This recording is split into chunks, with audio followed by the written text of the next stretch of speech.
Hi guys, this is Mark, one of the judges from Next Top Singer 2022, and this is my Q&A. Couple of little housekeeping things. Yeah, I've got a headset around my neck with a microphone so that it sounds like I will have sounded in the series rather than anything else. And if you can just see behind me, yeah, that is a massive crack in the wall of my house. Don't really know what it is. Haven't tried to get it figured out. Kind of scared to try and get it figured out as well. That's going to be expensive, so that's going to be another problem for another time. But very brief introduction then. So I've been involved in Next Top Singer and YouTube Idol for quite a while now. I'm not sure what season I'm on, but yeah, we've had a pretty long-term, long-running thing with the current panel, along with a few guest judges coming in for the ride. My background, so I at the time when I started this, I had my own radio show, had done for a long time. I'd played drums in bands. I'd volunteered at a recording studio to try and get a feel for the production side of things. My main interests are in production now. That's where I spend a lot of my time and where I've got a lot of my interest. And well, you can probably see a few guitars behind me. I am not much of a guitar player. Drums was always my thing, but I was kind of a drummer that wanted to be a guitarist, and I suck at guitar, and drums kind of bores me more than anything else. Never really found a situation that worked well for me. But yeah, that's the main thing for me. My main background, I've always loved music, had a passion for music, and have got involved in it in a number of ways on a professional and just on a personal for my own interest kind of level. But I guess my main contribution to the panel is more on the production side rather than on the technical vocal side. That's just something that I've sort of come across and know a fair bit amount from my own research rather than from any professional training as such. So question 2, what do you think about the winner and the other finalists? Well, it's always good when the final 3 or the final 4 in this case end up working out the way that I had them voted, which is always a good sign. Doesn't always work out that way. It's not always, well, I say it doesn't always work out that way. This is the first time, as long as I can remember, where the winner wasn't unanimous. It hasn't always started out that way, and there's been times where we've had a debate about it, and then one or two others have kind of swung in a certain direction to give us an eventual unanimous. But this is the first time, I think, where majority rule has come through to pick the winner. For me, huge fan of Emma as the winner of this competition. I think the thing that set aside Emma and Maeve from Angelina and Mocha in this instance is something that I'll touch on a little bit later on. But all 4 of them have been absolutely phenomenal at a lot of points throughout this competition. Mocha very technically solid throughout. Emma and Maeve also very technically solid throughout. Angelina, I think, still got a bit of work to do on that front, but she showed in her last couple of entries, in particular, how much she's come on leaps and bounds, and very, very pleased that we were able to put her into the final as a 4th finalist. First time that's happened just on a vote without a star save being needed to put a 4th person in the final, which is huge, and very, very pleased that we were able to do that in the end, and super happy about it. But as I say, never happened before. 9 seasons before that came through. That just shows how tight it was in the semi-final to be able to make that decision. But yeah, I absolutely love the top 4. It shook out exactly how I thought it should in the end. But I feel like they all needed something in the final. With how it went, maybe Angelina couldn't have pushed herself into a winning position more on strength of body of work than anything else. But the other 3, it really did come down to that final success, that final entry. If Emma hadn't impressed in the way that she did, if she couldn't get Andrea on board with it, Maybe if she was a little confused, like the Taylor Swift entry, that could have opened up the door a little more for some other discussions about maybe Maeve coming in, especially if she dropped a 9 or 10 rated performance across the board. She could have been right up there. Would have given me a very tough decision as well if Maeve took top performance in the final. Would have given her 3 top performances over Emma, who would have been stuck onto 2. And then it goes on to where my body of work score would have been. Yeah, I can just see if things had gone down a little differently in terms of those final performances, how all 3 of the top 3 could have ended up in the discussion in a different way. I feel like from my own position, it would have been tough to push me off where I ended up with my final 4, and I am notoriously stubborn and very difficult to push off of positions when I get into them. But my position, had the final songs been a little different, could have been a little different. Maybe it would have been tough for Mocha to have pushed herself into my top 1 spot, considering how strong Maeve was for me throughout the whole thing. But if she'd come and really delivered a super impressive performance that we all loved across the board, then I could have found myself outvoted 2-1. Who knows? But yeah, I think the way that shook out in the final, with it being so close, so down to the wire, was perfect, absolutely perfect. And yeah, they really made us work for that one. Really looking forward to seeing what all 4 of those girls do going forward. And there's a few contenders for an all-star win in there. They're not too far off from being able to take that. And hopefully we get to see that at some point in the near future. How has your experience been being part of the show? There's always ups and downs with it, but it's generally a lot more up than it is down, and that's what keeps bringing me back. There's a couple of things that tend to happen with Next Top Singer that is the same throughout, that I'll talk about in some of the later questions, that it's not a huge thing in the grand scheme of things. Like, in the moment, it can be quite frustrating, but once you get past that and you get into all the good parts of it, you know, things that have been added in during the later seasons that have improved the experience of viewers and kind of improved the experience and the ability to kind of have an impact in the result. I know it's 3 of us and we're all voting, but having all of us inside a live call and battling it out, it feels like you can have more of an influence on it then than if you're trying to come up with like written explanations and trying to do it that way. So it's it's always very fun. Absolutely loved it. I often think about stepping away from judging to have another go at mentoring. Hopefully, if it's not an all-star season, I'd get a little more interest, but it's, again, very tough. Very, very tough. And we'll have to just see how it goes as far as moving forward. But yeah, absolutely loved it as always. And I mean, when we have over 100 singers come into this thing to have a go, that's huge in itself. Even though only one can win it, we see a whole lot of potential coming in through that. And with any luck, the information that we've given and the advice we've given, they can take that and hopefully come back in a later season and really be able to show us what they've done.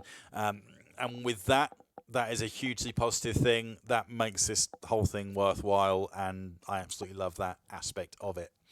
How has it been working together with the other judges? Any issues? Well, there have been issues, and you can probably tell from the chat log that went up involving the issues with auto-tune and Maeve's star save after the group round. And these sorts of things happen, but the fact that they happen is a good sign, really, for the competition, at least in my eyes. And I've talked about this a couple of times before. You need to have a panel that have differing views on things, and you need to have a panel that are willing to fight pretty hard for what they view, And also, there needs to be a devil's advocate in there as much as possible, even if it means that with things panning out the way the discussion is and how the voting is going and that sort of thing, that we get to keep the people that we want in the competition and make them move forward. I still think it's important that there is someone asking the question and just making sure that everyone is super solid and set on what they think. There's no real right or wrong answer in a lot of this. It's probably about 90% subjective.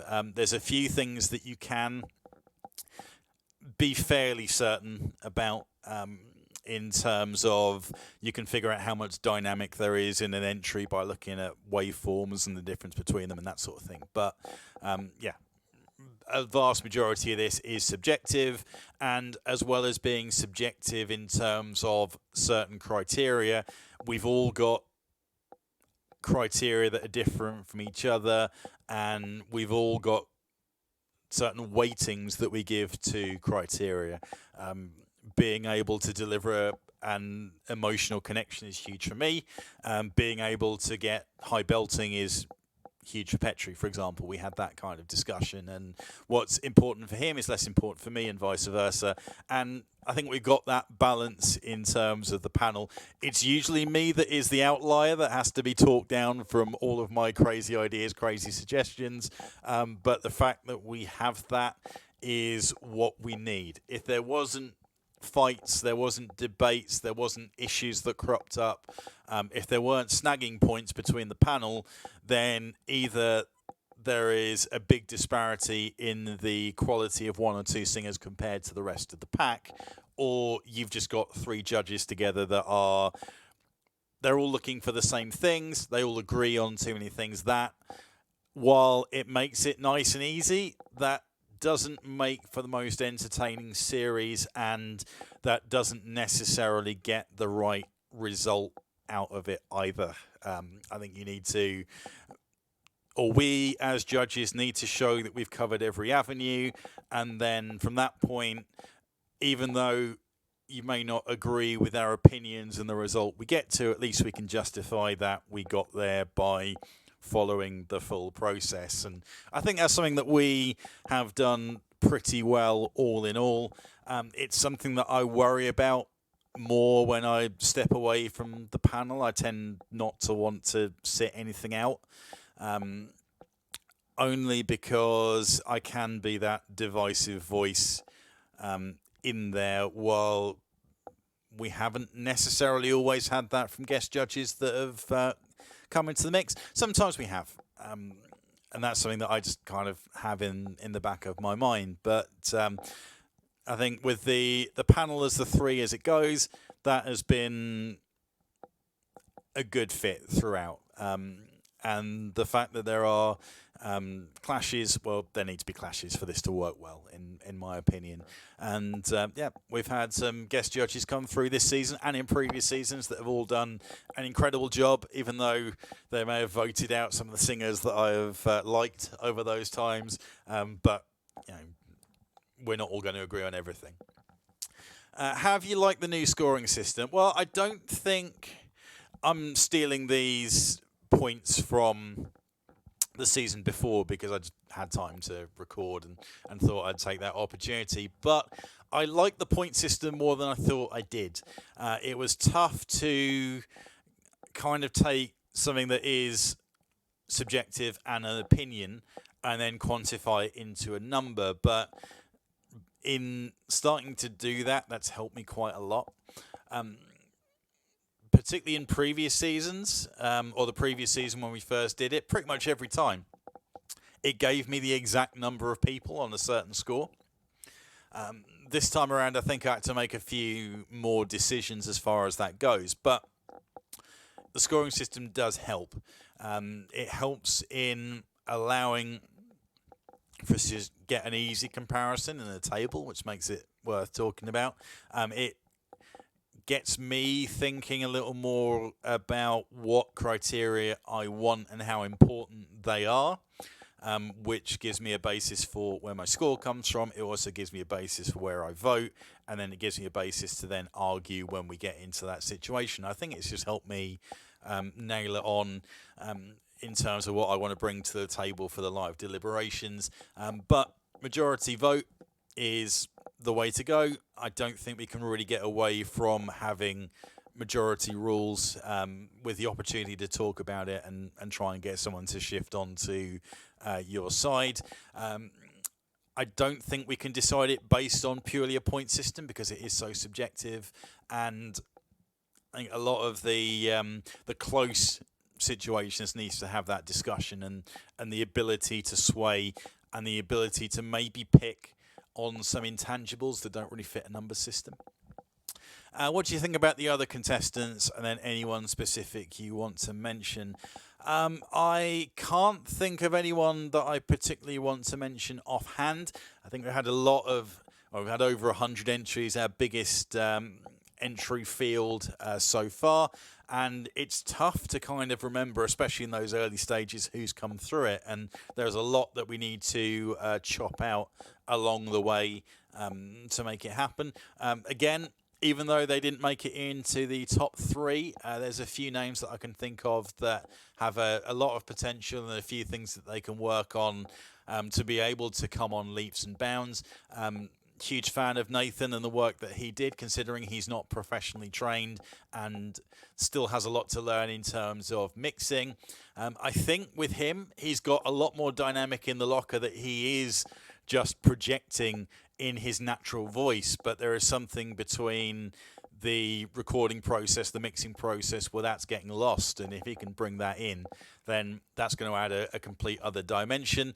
Ivy, I think, it was super impressive. I was riding the Ivy train for quite a long way through this competition, and always been impressed with what she's done. Just needs to polish up a little bit more on the technicals and make sure that everything is well and truly on point. Yeah, I think those are two names that jump out. Unfortunately, Isabel, who was my star save, didn't get the love in the group round, didn't really get talked about all that much, which was a little disappointing. I probably would have been fighting to keep her in the group round if I was part of that discussion, but to be honest, I wasn't focusing quite so much on that, as priority number one after the group round was to fight to make sure that Maeve got the chance to get into the final, and finishing second place overall, that has absolutely been proven as the right thing that needed to happen as priority number one.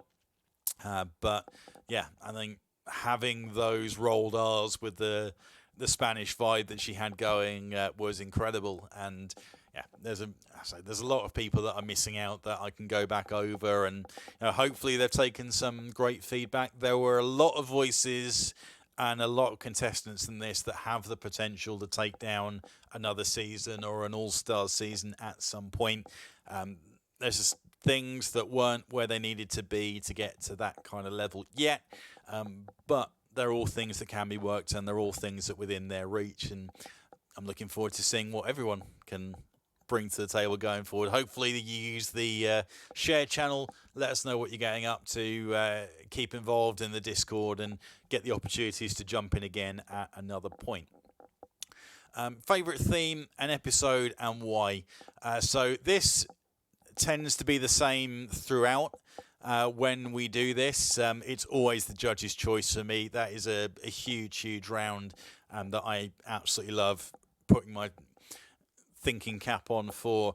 I spend so long working on my song choices, and they are always very well thought out. Sometimes they are more clever than they are obvious. So I want to give a song that everyone is going to be able to nail an absolute knockout of the park, but that's priority number 2 behind filling gaps in bodies of work. So we don't talk about bodies of work until we get to the final. I tend to bring it up in the semi-final if it's if it's very close between a couple. As someone that doesn't have a body of work that is balanced and shows everything that they have in their arsenal, is going to struggle and end up in one of the last positions in the final. So it's something that needs to be considered all the way throughout. And when it comes to judge's choice, I'm going to try and put songs in that contestant needs in their body of work going forward, which might mean there's a choice in there that doesn't look super obvious as something that they can handle, but it'll be something that's in their wheelhouse. They'll have the range for it. It's just not a song that is necessarily natural to them, and they might have to think about how to get that done. But by doing that and going through that process, at least for me, that is filling in gaps. And I think with some of the selections, Samoka didn't choose from her own list. She chose my pick for Emma, but she was able to show us the emotion that was lacking and some of the dynamic that was lacking, at least for me, in some of her other entries. Angelina picking Heaven and Hell was able to show us that breakup that was natural, that wasn't really there in her crystal clean voice in some of the other points, and then also be able to get it pretty note for note perfect as well. Emma, with her attempt at this love, I got it. Petri and Andrew didn't. But hey, that was always going to happen, or not always going to happen, but that was always a risk that was going to happen. And yeah, it's just the way it goes. But I will try and put in choices like that are a little risky, but if you pull it off and you're able to understand the assignment and kind of think your way around it and make it work to your style, then it is ticking big boxes for me when you get into the final, if you get to that point. That's my own ethos of picking it, just because it works for me and what I think your body of work needs. The other two judges might disagree with me. That's the kind of risk, but that's the point I kind of pick from. And with that in mind, I spend a lot of time thinking about where the gaps are, what those could be filled with, and then finding the song that's going to work the best in terms of able to do that. And just going through that process alone is great and super, super enjoyable for me. It's like sitting and mixing a track for 8 to 10 hours. That seems super boring for a lot of people. For me, that's like a passion project of mine. So that's why Judge's Choice is always right up there. Least favourite theme and episode and why? Got to say the group round. It's often that way. I feel like the group round doesn't give you great opportunities to show off individually a lot of the time. You're getting a third of the action, and then you have to try and make yourself stand out without going too over the top and just singing all over the top of your group, which is tough. So you've got to try and get the cohesion to get a good enough group entry so that your group wins and you're all safe. But then if that doesn't happen, you've got to show enough of your own ability to be able to make it work, but you've only got a third of the time, and you can't go and stand out too much and try and sing over the top of anyone else, because that's going to make the group look worse and it's going to affect the group score and all that sort of thing. It's just a whole load of issues involved in it that it kind of muddies the water a little bit in terms of what we're trying to get out of it, and especially in the early stages where we haven't seen a whole lot of everyone individually, it is a chance when talented singers, for whatever reason, they end up bouncing out because they're outvoted on a song choice, or what they were trying to do didn't stand out enough, for example, weren't distinctive enough. And that is that's a bit of a struggle for me. And then, of course, the group round, I sat that one out, not by choice as such. Like I was around and I could have done it, but long story short, we got someone quite excited about the idea of guest judging, and they really wanted to do the group round, and I stepped aside for that. And a few decisions didn't go the way that I would have wanted them to, and we had some certain situations that came out of that. But all was right in the end. All was fine. Do you have any criticism for the show? I think the biggest criticism is the length of time that it takes, the time commitment. Was it like February when we started this? And it seems that... sorry, 1 second.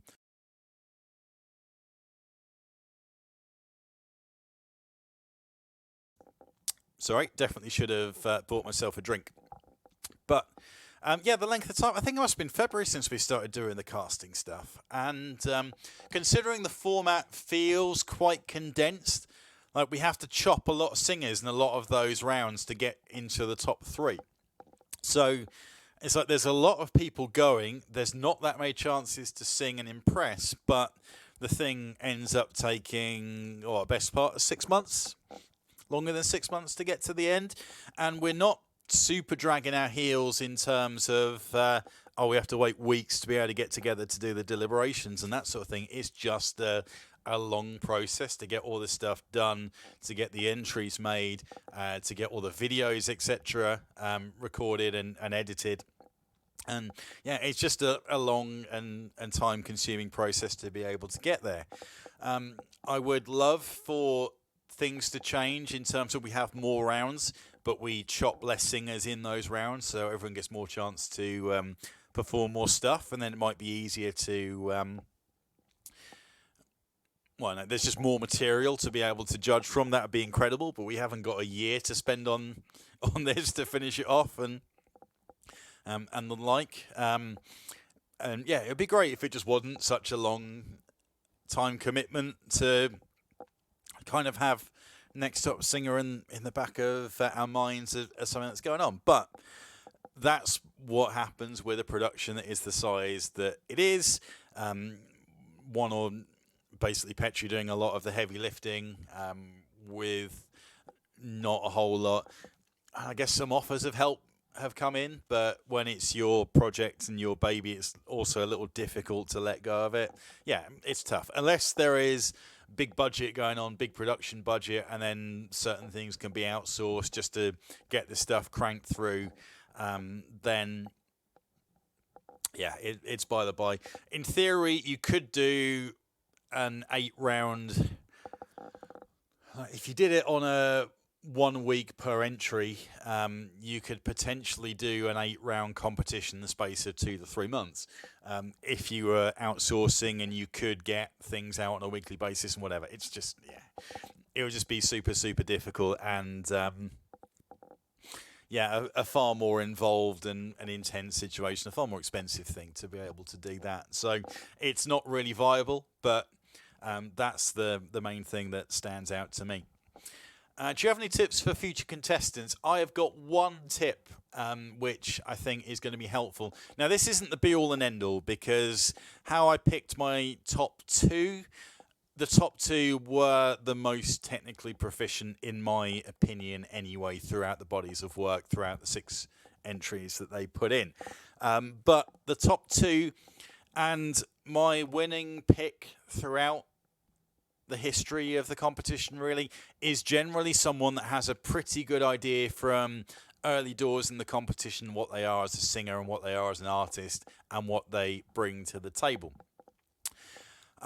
It's not always the case. I think in the season when I pushed for Heather to win and what was initially going to be a 2-1 against swung in my favour for Heather to get that win, I don't think she necessarily had a huge "this is who I am" as such. You know, she was basically a voice actor that also did a fair amount of singing as like a personal interest thing, I think, more than anything else. And you know, she was she didn't have one set niche or anything like that, but she had a presence about her, like an ability. You'd think if you put her on a stage, whatever she did, even if it's a real mishmash of different stuff, she would command attention. But generally, the singers that end up winning Next Top Singer and YouTube Idol for me is people that have their own identity. They've got an idea of what they bring to the table, what their skill set is, what kind of image they want to give off, and with that, they set their dynamic towards that, they set their song choices towards that, they set their delivery towards that, and on top of that, the most important thing is they are also very, very strong technical singers. And I think we got the top 2 and my top 2 were the 2 most technical singers in my opinion. Mocha in third, also very technically proficient, and she showed that throughout. Angelina, in the later couple of entries in particular, showed that she has that technical ability nailed on and that technical consistency. She just didn't get the chance to show that enough in the earlier stages, and as I say, she would definitely be a shoo-in for a future All-Stars win, as could Mocha, to be honest. Both of them are very, very close to be able to do that, but I feel like Angelina's still trying to find herself as an artist and still find out a few things about what her voice can do, which I think we unlocked. Mocha, I think, still has a bit to do in terms of what her identity wants to be. Maybe thinking about an Avril Lavigne kind of approach, but then she's probably got more vocal chops to be able to stand out on her own 2 feet in that regard. And while she did 2 Taylor Swift entries, she's not a Taylor Swift copy by any stretch. It's just material that she knew really well. So I think that's going to be something that she can get nailed on. And just to be able to deliver who she is in her performances, I think Maeve was very unapologetically her right from the off.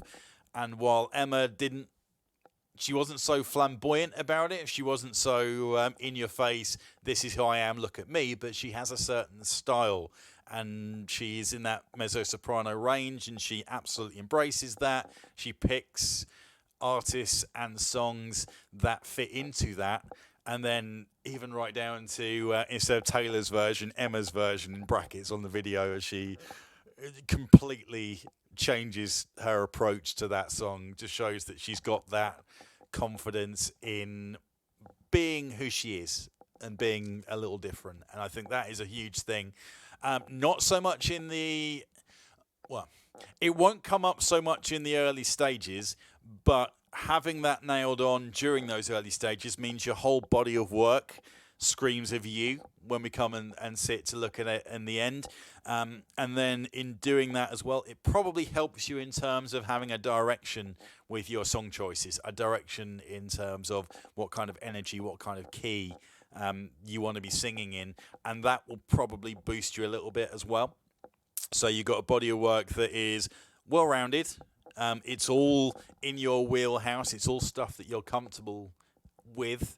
But by making sure that everything kind of fits who you are and gives that impression across, you're probably gaining a point and a half average per entry, and that sort of thing kind of bumps you up and makes your overall average look better, which puts you more into consideration for being a winner for the thing. I think that helps you out no end, not just in terms of being an artist, because we're trying to find the best singer, but in doing that, it helps you with good choices to be able to show your singing ability, and it helps you deliver better covers consistently as well, because you're not missing by a mile. You're always going to be there and delivering something that works for you and shows off your skills well. And then anything to add? No, not really. I am working on a thing, season 9.5, which is going to be a fun little shootout thing that will be announced, if it hasn't been already, very soon. And we'll need your support, and there's an opportunity to get involved and try something that normally doesn't come up. A little chance to jump in and take the judging spot for a little while or two. And I understand we will be going again for Season 10, which has a very exciting twist to it as well. So plenty of fun stuff going to be coming up in the future. So make sure that you stick around on the Discord. We'll try and keep the discussions going. Season 9.5, hopefully going to try and get that done within a month or two, or get that kicked off. That'll be a short thing. And then... yeah, that'll give us a little time to have a break before we kick off into Season 10, which is a twist that we haven't seen before, but one that I'm definitely looking forward to, whatever part I happen to play in it. Also, last thing to close off, now that the competition is over, that basically means I can be a lot more involved. So please feel free to reach out to me if you want clarification on any points, if you want me to go over any stuff that you're listening to. I absolutely love mixing and production, so if you've got questions or if you want me just to have a crack at something for you and give you a different perspective on it, then please absolutely do that. Basically, my DMs are open. If you need advice at any point, if you want opinions on anything, then please feel free to reach out to me and I will do my very best to help. And of course, anything that you're working on, please feel free to share it in the Discord. I absolutely love to see what you guys are working on and how you may have taken some of the stuff you've learned from the seasons that you've been involved in, and how you've taken that forward and applied it into your own music. And yeah, I would love to see more of that as and when. Right, I'll stop rambling. Thank you very much, and I will catch you on the flippity flip.